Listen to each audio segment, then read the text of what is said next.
There are two things that I have learned throughout my career as a pediatric dietitian about picky eating.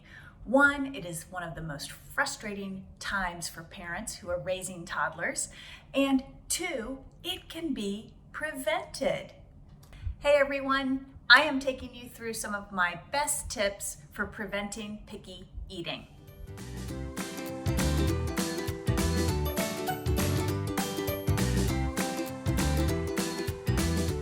Hey everyone, I'm Jill Castle. I'm a pediatric dietitian, and this is my YouTube channel, How to Nourish Kids.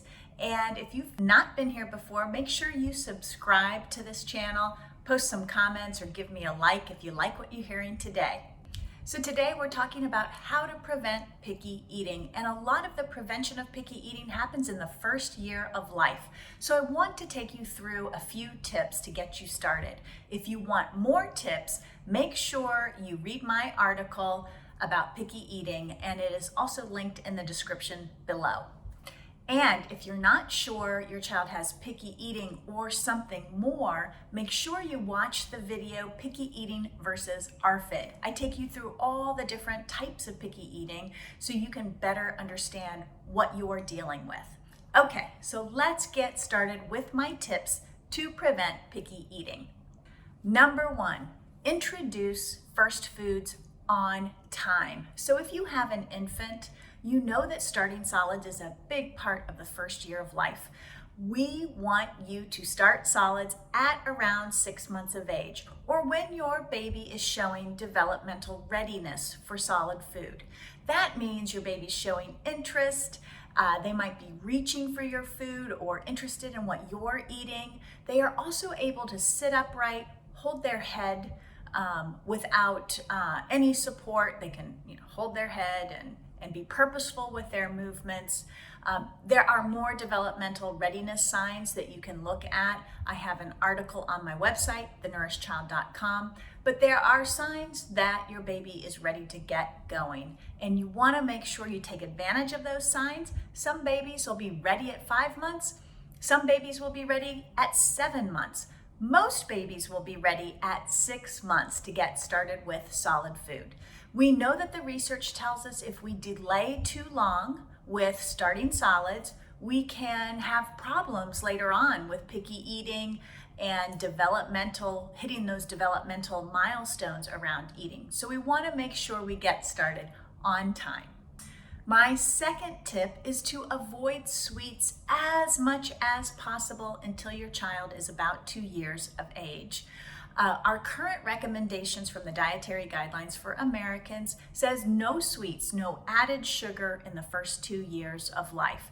That's because those tiny, tiny tummies need a lot of nutrition, a lot of nutrients, and sweets have no nutrients. They're empty calorie types of foods, and so they don't help your baby get nourished, and they don't really provide those nutrients that are so important for bone and brain growth during this phase of time.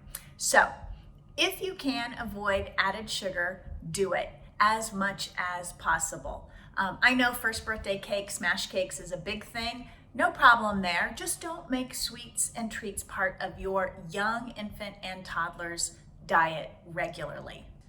My third tip, keep milk drinking in check.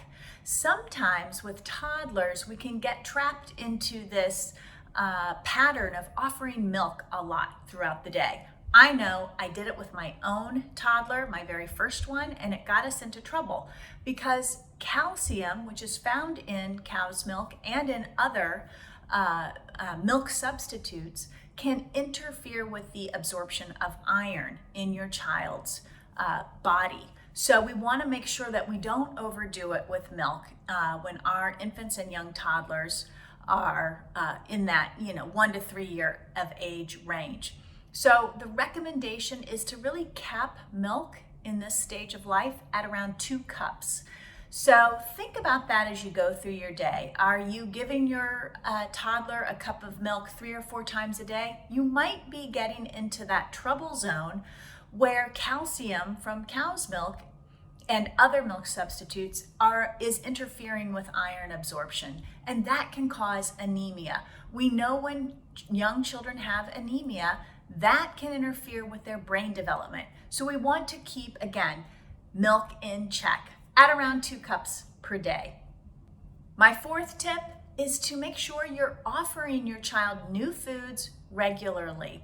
We know from the research that repeated exposure, meaning that you're offering, let's say broccoli as an example, you're offering it over and over and over again in different shapes, different forms, different flavors. So you might stir fry it one time, you might roast it another time, it might be cream of broccoli soup, for example. We know that frequent exposure, repeated exposure, really helps children learn to like those foods, especially vegetables, because vegetables are bitter, and that is a learned flavor for children. They have to learn to like that flavor. And so the more we offer it to them in different ways, shapes and forms and flavors, the more likely they are to end up liking those foods down the road. If you want more tips on how to introduce new foods to your toddler or preschooler, make sure to check out my book, Try New Foods: How to Help Picky Eaters Taste, Eat, and Like New Foods. My last tip, number 5, is to make sure you transition your infant at a year of age to the family mealtime table. Yes, I want those high chairs up at the table. I want your baby sitting with you for family time meals as much as possible because of all the learning that goes on. Not only is your infant able to watch you eat, and by watching you chew and watching you put food in your mouth and use your utensils and talk to each other, your infant is getting a world of information and learning so much. So the goal is really not to have your infant in a high chair off in the corner of the kitchen. It is to bring that baby, that young toddler, to your family mealtime table so that he or she can start to absorb all the lessons that happen at the family table. Now, that's what I have for you today, but I assure you I have 7 more tips for helping to prevent picky eating over on my blog at thenourishchild.com. I'll include the link to that article below in the descriptions, and make sure if you liked what you heard today, give me a like, pop a comment below, and make sure you subscribe to this channel. That's it for today. Take care.